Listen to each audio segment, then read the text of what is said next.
Hello friends, welcome to my channel creating wealth. तो आज मैं आपके लिए लेके आया हूं वायर एंड केबल सेक्टर से एक स्टॉक, जिसके बारे में आज हम डिटेल्ड एनालिसिस करेंगे, जानेंगे कि कंपनी किन प्रोडक्ट्स में डील करती है और कंपनी के जो प्रोडक्ट है उनका क्या आगे फ्यूचर रह सकता है। और उसके साथ साथ हम जानेंगे कि शेयर में क्या टारगेट आगे हो सकता है। तो अभी हमने एक क्रिएटिंग वेल्थ प्रीमियम के नाम से अपना मेंबरशिप प्रोग्राम भी लॉन्च किया है, जस्ट 149 रुपीज पर मंथ में, जहां पे आपको शॉर्ट टर्म लॉन्ग टर्म के स्टॉक टिप्स आपको मिल जाया करेंगे। स्टॉक रिलेटेड आपकी कोई भी क्वेरी हुआ करेगा, आपको उसका सॉल्यूशन मिल जाया करेगा। और हमारी जो भी न्यू यूट्यूब वीडियोज रहा करेंगे, आपको उनका अर्ली एक्सेस भी मिल जाया करेगा। हमारी कंपनी जो है, आप टेलीग्राम चैनल के साथ जुड़ के क्रिएटिंग वेल्थ प्रीमियम के नाम से हमारा क्रिएटिंग वेल्थ प्रीमियम के नाम से हमारा टेलीग्राम चैनल है, आप उससे जुड़ के आप इन जो है सर्विसेज का लाभ ले सकते हैं। अगर आपको वीडियो अच्छी लगे तो आप जरूर लाइक कीजिएगा, और हमारे चैनल को अगर आपने अभी तक सब्सक्राइब नहीं किया है तो सब्सक्राइब जरूर कर लें। तो कंपनी का नाम है Birla cable. Birla cable MP Birla group की ये कंपनी, इसके बारे में मैं आज आपको एक डिटेल्ड एनालिसिस को दूंगा कि कंपनी को परचेस करना चाहिए इसके शेयर को या नहीं, और परचेस अगर करना चाहिए तो किस प्राइस पे करना चाहिए। दूसरी बात, किस तरीके का इसका जो प्रीवियस जो ईयर्स रहे हैं, किस तरीके का इनका जो है काम रहा है कंपनी का। तो कंपनी जो है, इनके जो पहले तो आप प्रोडक्ट्स देख लें कि कौन कौन से प्रोडक्ट्स ये कंपनी जो है बनाती है। तो इसमें आप देखेंगे तो फाइबर ऑप्टिक केबल बना रही है कंपनी, साथ के साथ सिक्योरिटी केबल्स कंपनी जो है वो मैन्युफैक्चरिंग कर रही है, एंड टेलीकॉम फाइबर एसेसरीज जो है कंपनी, वो सारे के सारे प्रोडक्ट बनाते हैं। एक तरीके से देखें तो केबल के सेक्टर में है कंपनी, टोटली जो है केबल मैन्युफैक्चरिंग करती है, और उसी से ही रिलेटेड इसका सारा का सारा ऑलमोस्ट व्यापार है। तो केबल का जो सेक्टर है, एक तरीके से आप देखेंगे तो एक तो इनका डाइवर्सिफाई सेक्टर नहीं है। केबल बना रही है कंपनी, फाइबर ऑप्टिक के लिए बना रही है, और साथ के साथ स्पेशलिटी केबल बना रही है। हो सकता है पॉसिबिलिटी है कि ये पावर केबल भी बना रही है। किंदा बिंदा टेलीलिंक्स और है इसी ग्रुप की कंपनी, वो पावर केबल भी बनाती है, एलईडी बनाती है, पावर केबल बनाती है। मैं आपको बताऊंगा कि हमें डाइवर्सिफाई सेक्टर में अपना, अगर हमें अपना पोर्टफोलियो अगर हमारा रहता है, हमारा स्टॉक रहता है, तो उसमें ज्यादा चांसेस रहते हैं हमारे बचे रहने के। शेयर सस्टेन कर पाता है। लेकिन जहां डाइवर्सिफाई जो सेक्टर में कंपनी काम नहीं करती है, अगर या तो वो सेक्टर अच्छा खासा चल जाए तो वो कंपनी अच्छा काम कर जाएगी, या उसके फ्यूचर्स अच्छे हों तो वो कंपनी अच्छा काम कर जाएगी। अगर उसका सेक्टर अगर नहीं चलता है, या उसका रॉ मटेरियल अगर बाई चांस अगर वो महंगा हो जाता है, तो कंपनी का शेयर सस्टेन नहीं हो पाता है, वो बहुत ही अच्छी खासी गिरावट दिखाता है। और वही इस कंपनी के साथ में हुआ भी है। मैं आपको आगे बताऊंगा कि कैसा इनका जो शेयर का चार्ट है और उसके क्या आगे प्रोजेक्शन हो सकते हैं। तो मोस्टली जो है कंपनी जो है अपने प्रोडक्ट जो बना रही है, फाइबर ऑप्टिक केबल्स बना रही है। फाइबर ऑप्टिक केबल्स जो ये कंपनी बना रही है, उसका आगे 5G रोल आउट होना है, तो ऑब्वियसली बात है कि वहां पे इसकी जो है फाइबर ऑप्टिक केबल का यूज आगे होना है। स्पेशलिटी जो केबल्स जो बना रही है, उनका भी आगे यूज होना है, क्योंकि कुछ स्पेशलिटी केमिकल जो बना रहे हैं, ये फाइबर टू एंटीना है, stainless steel wire and armour technical cable, automotive wires. तो इस तरीके की कंपनी काफी जो है वायर्स जो है, केबल्स जो है वो बना रही है। टेलीकॉम फायर एसेसरीज, तो टेलीकॉम से रिलेटेड कंपनी जो है, वो भी कंपनी जो है प्रोडक्ट बना रही है। ऐसी ही सेम बिजनेस वाली जो कंपनी है, स्टरलाइट टेक्नोलॉजी भी है, बिंदिया टेक्नोलॉजी, बिंदिया टेलीलिंक्स है, और भी काफी कंपनी है, यूनिवर्सल केबल है, और भी काफी कंपनीज है जो इस तरीके के जो है प्रोजेक्ट पे काम कर रही हैं और जो प्रोडक्ट बना रही हैं।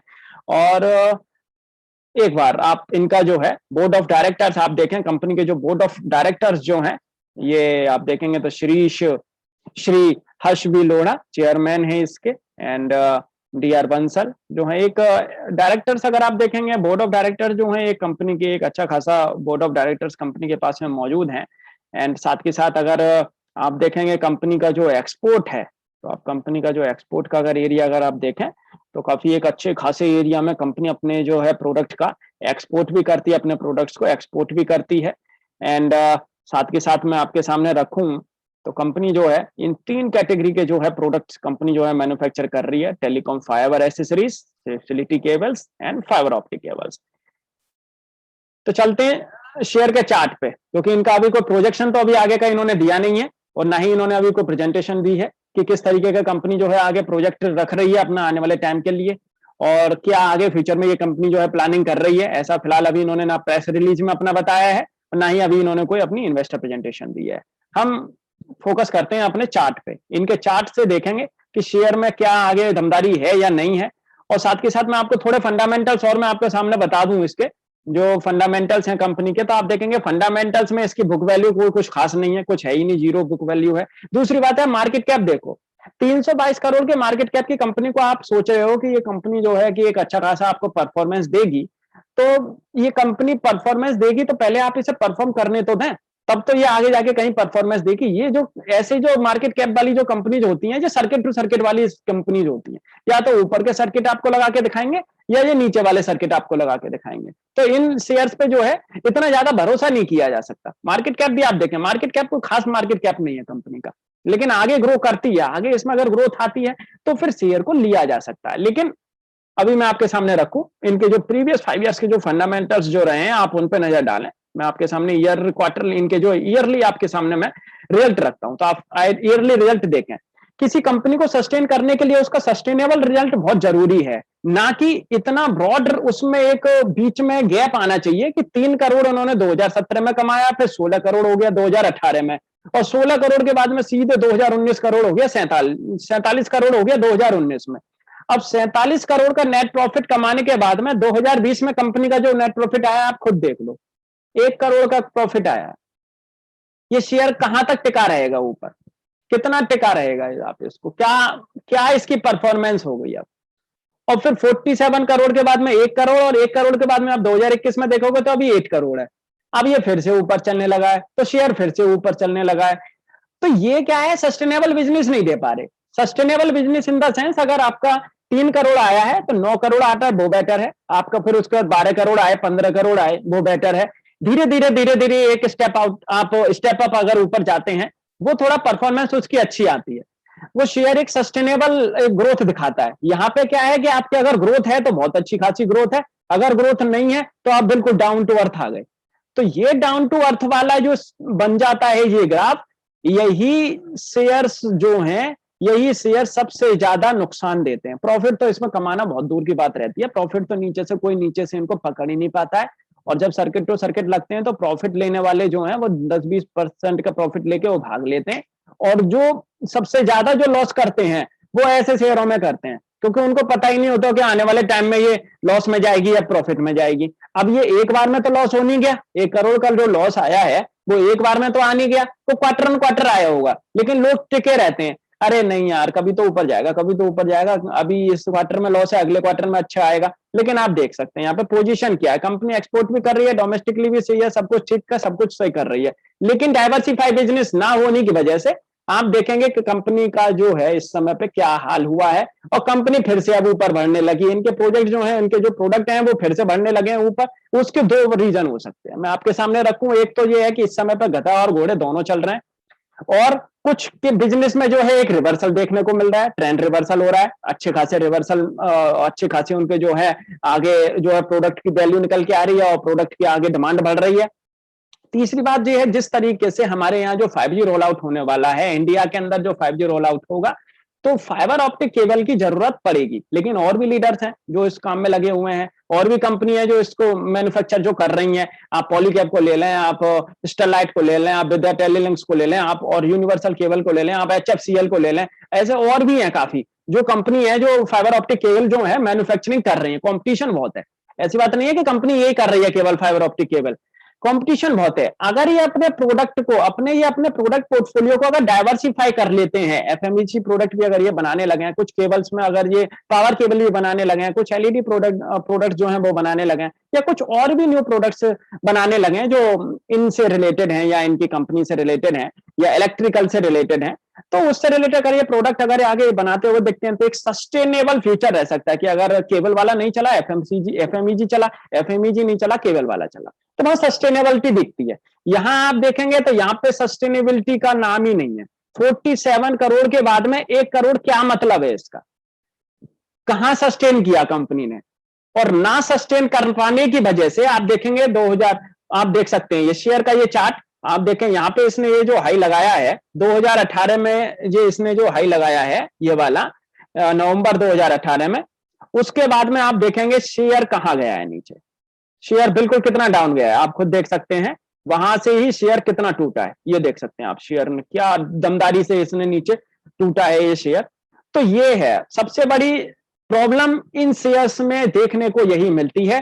किसी क्वार्टर में आपको, किसी ईयर में तो आपको प्रॉफिट मिलेगा, 50 करोड़, और किसी ईयर में आपको प्रॉफिट मिल जाएगा केवल 10 करोड़ या 5 करोड़ या 3 करोड़, या जीरो भी हो सकता है, ये जीरो भी हो जाए, कोई दिक्कत नहीं। अब मैं आपके सामने ईयर ऑन ईयर भी रख दूं। डेप्ट इक्विटी अगर आप देखेंगे तो डेप्ट कंपनी के पास में एक अच्छा खासा है, डेप्ट को कम नहीं कर पा रही है, डेप्ट यहाँ पे और बढ़ गया था, फिर थोड़ा सा इन्होंने डेप्ट अभी कम किया है इस साल। लेकिन साथ के साथ में आपके सामने year on year, quarter on quarter भी अगर मैं इनका प्रॉफिट रखूं तो आप देखें, मार्च में कुछ नहीं है, जून में 1 करोड़, सितंबर में 0, दिसंबर में 0, और यहाँ पर अगर आप देखें तो फिर 6 करोड़ आ गया। इसलिए शेयर क्या है, ऊपर भाग रहा है। अब ये शेयर कितना ऊपर भागेगा, हो सकता है 115, 120 या 130 या 140 तक अगर जाए, या हो सकता है पॉसिबिलिटी है 180 भी चला जाए, क्योंकि ऐसे में जब भेड़ चाल में जब स्टॉक जब ऊपर जाते हैं तो अच्छे खासे ऊपर चले जाते हैं, लेकिन फिर गिरने का जब समय आता है तो ऊपर लटका जाते हैं वो लोगों को। तो यहाँ पे अगर आप देखेंगे, और ईपीएस अगर आप देखें क्या है इनका, मतलब ये आप अगर आप देखेंगे तो ये एक तरीके से बहुत ही बड़ा धमाका हो गया। अगर ऐसे स्टॉक्स अगर आप मैं आपके सामने अगर रखूं, तो जिस तरीके के स्टॉक्स एक बार ग्रेफाइट इंडिया जो चला था और एचईजी इंडिया जो चला था, जिन उस समय पे उनके प्रोडक्ट में इतनी हैवी डिमांड आई थी, जब आप देखेंगे तो चाइना के अंदर जो काफी जो कंपनीज थी वो बंद हो गई थी, और पॉल्यूशन की वजह से चाइना ने काफी कंपनीज को बंद किया था, तो जो ग्रेफाइट जो मैन्युफैक्चर जो कर रहे थे, तो हमारे इंडिया के अंदर उन कंपनीज से डिमांड बहुत अच्छी खासी आई, और वो कंपनीज का करीब करीब आप देखेंगे तो करीब करीब एक एक साल के अंदर ही उन्होंने 6-6 महीने, एक एक साल के अंदर ही उन्होंने 1,000% के रिटर्न दिए थे उस समय।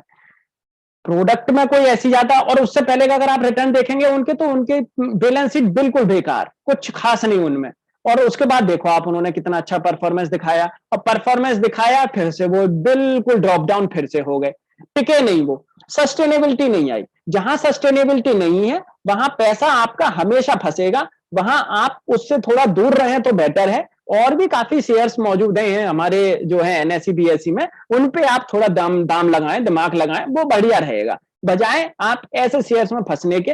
और ऐसे शेयर्स को अगर आप अपने पोर्टफोलियो में और रख लोगे तो आपकी तो बिल्कुल ही गड़बड़ हो लिया पोर्टफोलियो।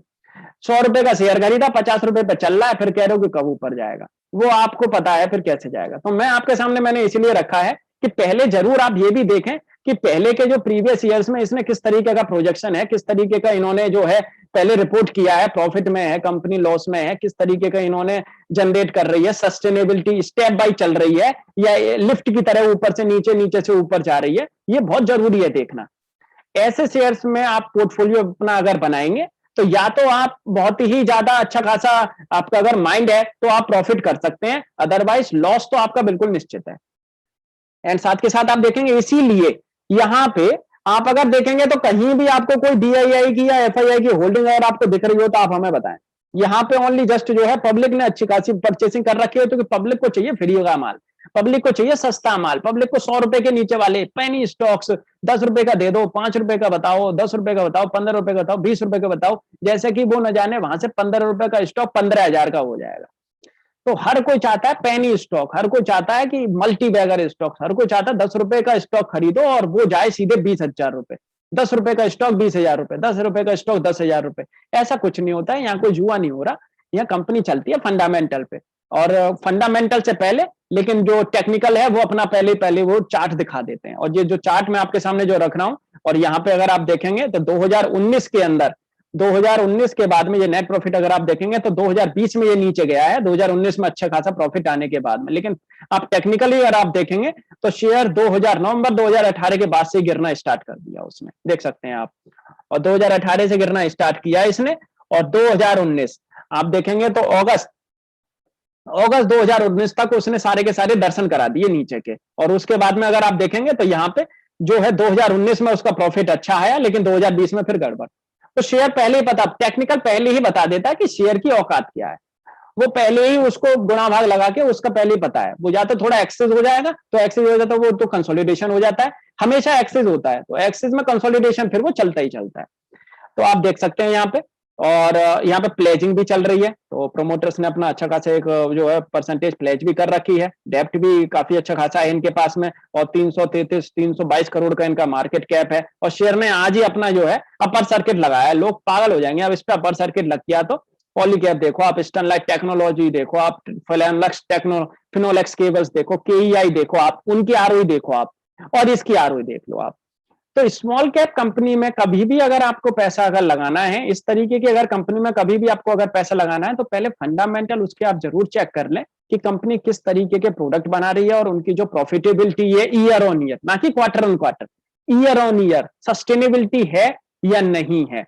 अगर मैं आपके सामने ईयर ऑन ईयर अगर सस्टेनेबिलिटी अगर मैं आपको दिखाऊं, तो पॉलीकैप की अगर आप देखें, एक बार मैं आपके सामने पॉलीकैप का बताता हूं कि आप इससे इसको कंपेयर करके देखें। पॉलीकैप की मैं आपके सामने ईयर ऑन ईयर में आपके सामने सस्टेनेबिलिटी रखता हूं, एनुअली प्रॉफिट, आप एनुअली प्रॉफिट देखें, यहां देखें आप ग्रोथ, ये है ग्रोथ, इसे कहते हैं GROWTH, जिसको कहते हैं ग्रोथ, और इसको कहते हैं फसाना, ये है फसाना, ये देख लो आप यहां पे, और ये देख लो आप यहां पे, ये डाइवर्सिफाई बिजनेस कर रही है तो ये ग्रोथ दिखा रही है,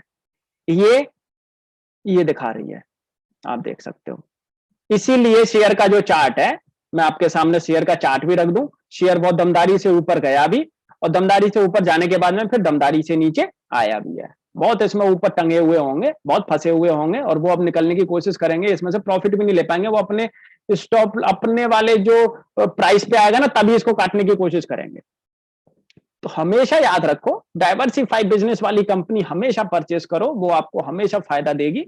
और अगर डाइवर्सिफाई वाला उसका बिजनेस नहीं है, तो उसके बिजनेस की सस्टेनेबिलिटी देखो कि बिजनेस में अगर सस्टेनेबिलिटी है, किस तरीके का वो प्रॉफिट कमा रहे हैं, कहीं ऐसा तो नहीं 70 करोड़ का 35 करोड़ कर रहे हो बाद में, और कहीं 35 करोड़ का 140 करोड़ कर रहे हो। तो ये इतना ज्यादा गैप अप और गैप डाउन जो प्रॉफिट में होता है, वहां डर लगता है, हमेशा डर लगता है। डिविडेंड भी ये कंपनी नहीं दे पा रही है, डिविडेंड भी आप देखेंगे तो 2019 के बाद में डिविडेंड नहीं दे पाई है 2020 में, और बोनस तो कंपनी ने दिया ही नहीं है। और स्प्लिट में अगर देखेंगे तो स्प्लिट कंपनी का अभी शेयर नहीं हुआ है, 10 की फेस वैल्यू है, आप देख सकते हैं। ये शेयर का चार्ट है, और काफी पुराना शेयर है, अभी ऐसा कोई हाल फिलहाल का शेयर भी नहीं है बिरला केबल, काफी पुराना काफी ओल्ड शेयर है। और उसके बाद में अगर आप देखेंगे तो अब ये शेयर ने यहाँ पे ये 20% का सर्किट जो लगाया है, उस चक्कर में ये वाली जो रेजिस्टेंस थी, इस वाली रेजिस्टेंस का इसने ऊपर सफाया कर दिया है, और 107 रुपए तक ये शेयर आज चला गया है। इसके बाद में इसको जो हर्डल आएगा वो आएगा 180 181 पे, एक अच्छा खासा हर्डल जो इसको मिलेगा, और फिर 230 रुपए का तो इसका जो है एक प्री लाइफ टाइम का जो हाई है ही वहां पे। तो मैं आपके सामने अगर रखूं तो इस शेयर का मैं आपके सामने एक बार चार्ट रख देता हूं। तो यहां से अगर आप देखेंगे, ये शेयर ने लो लगाया है, और आप शेयर का जब लो देखेंगे तो ये करीब करीब 38.2% की रेजिस्टेंस को आज इसने टच कर लिया है, और एक काफी अच्छे खासा एक इसने ब्रेकआउट भी दिया है।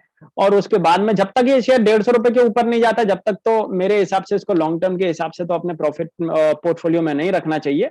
शॉर्ट टर्म के हिसाब से मैं आपके सामने अगर रखूं इस शेयर के चार्ट को, तो शॉर्ट टर्म का शेयर का चार्ट ये है, यहाँ पे काफी कंसोलिडेशन इसने किया है, और उसके बाद में ये इसने अच्छा खासा एक अप साइड दिखाई भी है, और यहाँ पे इसने एक अपना ये स्टॉप लॉस, ये अपना इसने ये अभी रिसेंटली हाई लगाया है। रिसेंटली हाई अगर देखेंगे तो शेयर का जो अब नीचे जो बेस निकल के आता है वो करीब 85-87 रुपीज का आता है। 85 रुपीज के अगर स्टॉप लॉस के साथ में अगर आप इस शेयर को अगर परचेस करना चाहते हैं, तो आप इसको अभी बिल्कुल ना लें। आज 20% का अपर सर्किट लगा है मेरे माइंड से, अगर आपको इसमें अगर परचेजिंग अगर करनी है, तो आप सबसे पहले अब ये देखना है आपको कि यहां पे ये इस वाली कैंडल के ऊपर अगर जब शेयर जब निकलता है, अगर आने वाले हफ्ते में अगर इसी वाली कैंडल के अगर आसपास अगर ये शेयर अगर घूमता रहता है, तो आपको ये परचेज अभी नहीं करना है। अगर यहां से ये शेयर अगर ब्रेकआउट अगर देता है, और थोड़े से टाइम बाद अगर ये ब्रेकआउट, अगर ये कैंडल को अगर ये कंप्लीटली अगर इसको डाउन कर देता है, और पूरा अगर यहाँ पे अगर रेड कैंडल्स अगर बन जाती हैं, तो फिर से आपको यहीं पे ये आता हुआ दिखेगा। लेकिन अगर इसमें एक चाल अगर आनी है, इस शेयर में अगर चाल आनी है, तो आपको देखना है कि ये शेयर पहले यहां एक बार इस वाले जो एरिया को काटता हुआ दिखे, और 110 120 रुपए तक, 120 130 रुपए तक पहले आप इस शेयर को एक परफॉर्म करने दें, एक अच्छे से ये शेयर पहले परफॉर्म करे, और थोड़ा सा इसको परफॉर्म करने के बाद में फिर आपको इस शेयर को परचेस करना चाहिए। क्योंकि यहां पे ये वाली जो लाइन जो आ चुकी है, अब आपको ये वाली बेस लेके चलना पड़ेगा, क्योंकि परफॉर्म इसने आज तो कर दिया, ये तो कर दिया जो परफॉर्म इसको करना था, 20% का सर्किट लग गया। लेकिन इसके बाद में इस शेयर को आप यहाँ के इस वाले एरिया में आप इसको परफॉर्म करने दें, वो एरिया आपका बनेगा 108 रुपए से लेके और 128 रुपए का। अगर ये यहां भी अगर ये सर्किट लगाता है, तो मेरे माइंड से आप इसको सर्किट पे ना खरीदें, बहुत अच्छा है। आप इसको पहले परफॉर्म करने दें, इसका सर्किट आप खुलने दें, जिस तरीके से इसने यहाँ पे ये कंसोलिडेशन जो किया है उसको पहले आप कंसोलिडेशन करने दें, तभी आप इस शेयर में हाथ डालें। अदरवाइज आप इस शेयर को ऐसी जगह पे आप खरीद बैठेंगे जहां से आप ये शेयर आपको नीचे दर्शन कराएगा और फिर आप इसमें फंसते हुए दिखेंगे। तो बजाय आप ऐसे शेयर्स में फंसे, किसी और शेयर को भी आप चूज कर सकते हैं अदरवाइज। लेकिन अगर आपको ये शेयर लेना है, आपने कुछ अगर इसका फंडामेंटली अगर देखा है, आपको ये शेयर अच्छा लगता है, तो पहले आप थोड़ा इसे आप परफॉर्म करने दें, तभी आप इस शेयर को परचेज करें शॉर्ट टर्म के लिए। और नीचे ऐसे शेयर्स में आपको एक स्ट्रिक्ट स्टॉप लॉस लगा के रखना होता है, क्योंकि ये जो शेयर्स हैं ये आपको सर्किट टू सर्किट काफी नीचे डाउन में भी आपको जाते हुए दिखेंगे, तो आप अपना माल बेच नहीं पाएंगे। तो आपको सर्किट भी, अपना स्टॉप लॉस भी एक स्ट्रिक्ट स्टॉप लॉस आपको इनके साथ में लगा के रखना है। मेरा जो इसमें मानना है कि 108 रुपए के ऊपर जब ये शेयर अगर नेक्स्ट डे कल अगर ये निकलता है और अगर कल सर्किट अगर नहीं लगता है, तो पहले इसकी परफॉर्मेंस देखनी चाहिए। और परफॉर्मेंस देखने के बाद में यहाँ पे आपको अगर इसी के नीचे अगर ये यही परफॉर्म अगर करता है, तो आपको 85 का स्टॉप लॉस लगाना है। अगर इसके ऊपर अगर कल ये एक और ब्रेकआउट देता है और यहाँ पे भी अगर ये कल अगर सर्किट लगाता है, तो आपको जो है पोजीशन जो बनानी है, अपनी स्टॉप लॉस जो रखना है 108 का रखना है। तो 108 का स्टॉप लॉस आपको रखना है, बिल्कुल उसके नियर बाई। तो उसके बाद में कल फिर आप जहां भी अगर ये खुलता है वहां पे आप इसको थोड़ा अगर आपको परचेस करना है तो आप कर सकते हैं। लेकिन पहले मेरा माइंड से ये है कि आप 1-2 हफ्ते अब इसे परफॉर्म करने दें। 20% बहुत हो जाता है, 1-2 हफ्ते आप इसे परफॉर्म करने दें। परफॉर्म करने के बाद में आप इस शेयर को परचेस करें। तो फ्रेंड्स, आपको ये वीडियो कैसी लगी और आपको इस शेयर से रिलेटेड अगर कोई भी क्वेरी है, आप मुझे और कमेंट करके पूछ सकते हैं। Thank you.